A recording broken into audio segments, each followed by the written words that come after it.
வணக்கம். தமிழகத்தின் காலை நேர பிரதான செய்திகளோடு இணைந்து கொள்ளும் நான் மதுஸ்ரீ மகேந்திரன்.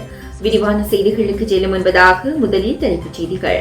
16 வருடங்களுக்கு பிறகு விசேட தலதா கண்காட்சி. சுற்றுலா பயணிகள் வருகையில் ஏற்பட்டுள்ள அதிகரிப்பு. நாட்டின் எரிபொருள் இருப்பு அனுர் அரசின் மீது எழுந்துள்ள சந்தேகம். பணத்தை இழந்து விடாதீர்கள், பொதுமக்களை எச்சரித்த இலங்கை மத்திய வங்கி. IMF-இடமிருந்து $334 மில்லியன் பெறும் இலங்கை. நியூ ரங்கராஸ் தங்க சுரங்கம், Markham and Steels, 6055 Steels Avenue East, C102. தொடர்வது விரிவான செய்திகள். 16 வருடங்களுக்கு பிறகு நாட்டின் பௌத்த மக்களுக்கு விசேட தலதா கண்காட்சியை பார்க்க வாய்ப்பு வழங்கிய மகாநாயக்க தேரருக்கு ஜனாதிபதி நன்றி தெரிவித்துள்ளார். இது தொடர்பாக பூர்வாங்க கலந்துரையாடல் நேற்று கண்டியில் உள்ள ஜனாதிபதி மாளிகையில் ஜனாதிபதி அனுரகுமார் திசாநாயக்க தலைமையில் நடைபெற்றது. ஜனாதிபதி அனுரகுமார் திசாநாயக்கவின் வேண்டுகோளின் பேரில் ஏப்ரல் 18 முதல் 27 வரை பொதுமக்களுக்கான விசேட தலதா கண்காட்சி ஒன்றை நடத்த முடிவு செய்யப்பட்டுள்ளது. இதன்போது தங்கள் வாழ்வில் எப்போதாவது ஒரு நாள் தலதா மாளிகையை வழிபட வேண்டும் என்பது இந்த நாட்டின் பௌத்த மக்களின் எதிர்பார்ப்பாகும் என ஜனாதிபதி தெரிவித்துள்ளார். நாட்டில் இழந்து வரும் நாகரிகத்தை மீட்டெடுக்கவும் மதம் மற்றும் கலாச்சார மறுமலர்ச்சியை உருவாக்கவும் இந்த வாய்ப்பு உதவும் என்று எதிர்பார்ப்பதாகவும் அவர் நம்பிக்கை வெளியிட்டுள்ளார்.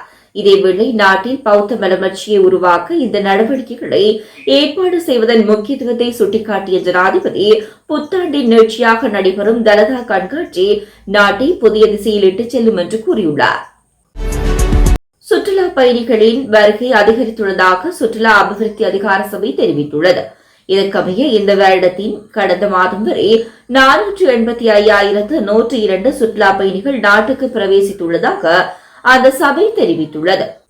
இதற்கமைய கடந்த பிப்ரவரி மாதத்தில் மாத்திரம் 232,341 பேர் நாட்டுக்கு வருகை தந்துள்ளதாக சுற்றுலா அபிவிருத்தி அதிகார சபை தெரிவித்துள்ளது. அவர்களில் ரஷ்யாவிலிருந்து 29,241 பேரும், இந்தியாவிலிருந்து 34,006 பேரும், பிரித்தானியாவிலிருந்து 24,830 பேரும் நாட்டுக்கு வருகை தந்துள்ளதாக தெரிவிக்கப்பட்டுள்ளது. கடந்த ஜனவரி மாதத்தில் மாத்திரம் 252,761 சுற்றுலா பயணிகள் வருகை தந்துள்ளதாக சுற்றுலா அபிவிருத்தி அதிகார சபை தெரிவித்துள்ளது. மேலும் பிப்ரவரி மாதத்தில் இந்தியாவிலிருந்து அதிகளவான சுற்றுலா பயணிகள் வருகை தந்துள்ளமை குறிப்பிடத்தக்கது. இலங்கை பெட்ரோலிய கூட்டுத்தாபனத்துக்கு சொந்தமான எரிபொருள் நிரப்பு நிலையங்களை வெளிநாட்டு நிறுவனங்களுக்கு மாற்ற அரசாங்கம் முயற்சிப்பதாக சந்தேகம் எழுந்துள்ளதாக இலங்கை பெட்ரோலிய கூட்டுத்தாபனம் விநியோகஸ்தர்கள் சங்கம் தெரிவித்துள்ளது. இதற்காக அரசாங்கம் பல்வேறு முயற்சிகளை மேற்கொண்டு வருவதாக அதன் உபதலைவர் குசும் சதநாயக்கி தெரிவித்துள்ளார். இலங்கை பெட்ரோலிய விநியோகஸ்தர்கள் சங்கத்தின் உபதலைவர் குசும் சதாநாயக்க இன்று காலை ஜனாதிபதி செயலகத்துக்கு சென்று எரிபொருள் நிரப்பு நிலைய உரிமையாளர்களின் 3% கழிவு கொடுப்பனவு குறைப்பு தொடர்பான மகஜர் ஒன்றை கையளிக்க உள்ளதாக தெரிவித்துள்ளார். விலை திருத்தத்தை அடிப்படையாக கொண்டு எரிபொருள் நிரப்பும் நிலையங்களில் உரிமையாளர்களால் இந்த பிரச்சினை திட்டமிட்டு தோற்றுவிக்கப்பட்டுள்ளதாக தொழில் மற்றும் பொருளாதார அபிவிருத்தி பிரதி அமைச்சர் அனில் ஜெயந்த பெர்னாண்டோ குற்றம் சாட்டியுள்ளார். அத்துடன் நாட்டில் எவ்வித எரிபொருள் தட்டுப்பாடும் இல்லை, எரிபொருள் தட்டுப்பாடு ஏற்படுவதற்கு நாம் இடமளிக்கப் போவதில்லை என்று தொழில் மற்றும் பொருளாதார அபிவிருத்தி பிரதி அமைச்சர் தெரிவித்துள்ளார். அரசாங்க தகவல் திணைக்களத்தில் சனிக்கிழமை இடம்பெற்ற விசேட ஊடகவியலாளர் மாநாட்டிலே அவர் இதனை குறிப்பிட்டுள்ளார். மேலும் குறிப்பிடுகையில் எரிபொருள் விநியோகஸ்தர்களுக்கும் சமூகத்தில் காணப்படும் நிலைக்கும் இடையில் பரஸ்பர நிலைமையே காணப்படுகிறது. உண்மையில் சமூகத்தில் எவ்வித எரிபொருள் தட்டுப்பாடும் இல்லை, எரிபொருள் தட்டுப்பாடு ஏற்படுவதற்கு நாம் இடமளிக்கப் போவதும் இல்லை. எரிபொருள் நிரப்பு நிலையங்களுக்கு அருகில் நீண்ட வரிசைகள் ஏற்பட்டுள்ளன. இதற்கு பொறுப்பு கூற வேண்டியது யார் என்பது சரியாக இனம் காணப்படவில்லை. எரிபொருள் விநியோகம் இடம்பெறவில்லை என சமூக வலைதளங்களில் பரவலாக தகவல் பகிரப்படுகின்றன.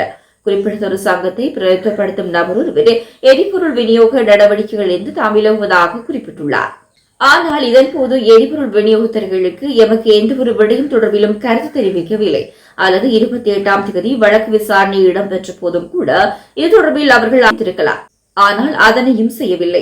மாறாக திடீரென எரிபொருள் விநியோகத்திலிருந்து விலகுவதாக அறிவித்து பிரச்சினை ஏற்படுத்தியுள்ளனர் என தொழில் மற்றும் பொருளாதார அபிவிருத்தி பிரதி அமைச்சர் தெரிவித்துள்ளார்.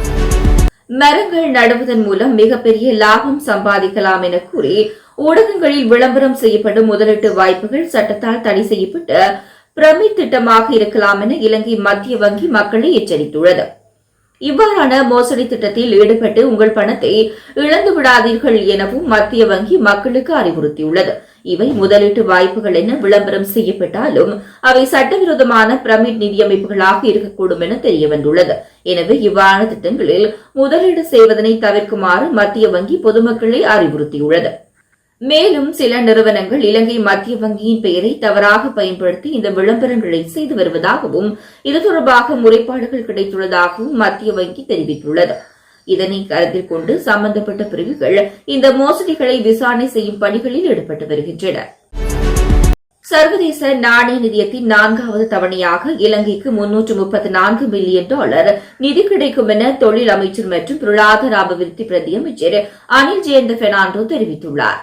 கடன் விரிவாக்கல் வசதியின் கீழ் இலங்கைக்காக மேலும் ஒரு தவணையை அங்கீகரிப்பதற்கு கூடிய சர்வதேச நாணய நிதியத்தின் நிறைவேற்று சபை தீர்மானித்ததாகவும் இதன்போது $344 மில்லியன் அமெரிக்க டாலர்களை கடன் தவணைக்காக அனுமதித்ததாக பிரதி அமைச்சர் மேலும் சுட்டிக்காட்டினார். இத்துடன் தமிழாரத்தின் காலை நேர பிரதான செய்திகள் நிறைவடைகின்றன. தமிழாரம் செய்திகளை யூடியூப் சேனல் வழியாக பார்வையிட முடிவதுடன் www.tamalaram.news என்ற இணையதளம் மூலமாகவும் பார்வையிட முடியும். தொடர்ந்தும் தமிழாரம் செய்திகளோடு இணைந்திருங்கள். வணக்கம்.